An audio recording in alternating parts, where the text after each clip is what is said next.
మన వాళ్ళు సరస్వతీ ప్రార్థన లేని చదువు వద్దు, అక్షరాభ్యాసము లేని పుస్తక పఠనము చేయవద్దు అంటారు.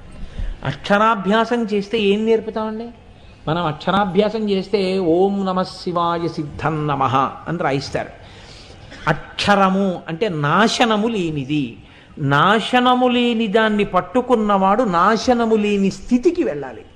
దానికి నాకు శివానుగ్రహము కలుగుగాక, ఇది మొట్టమొదట రాయిస్తారు. ఆ రాయించేటప్పుడు ఎవరు అటువంటి అనుగ్రహాన్ని పొంది ఉన్నాడో అటువంటి పెద్దలు ఆ చేతిని పట్టుకుని బియ్యంలో కదిపిస్తే ఆ చేతిని అతనికి సహజంగా లేకపోయినా ఆ శక్తి ఆయన అనుగ్రహం చేత కొంతవరకు పెరుగుతాడు.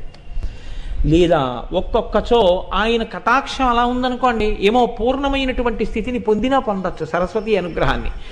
కాబట్టి సరస్వతి అనుగ్రహాన్ని పొందడానికి మన వాళ్ళు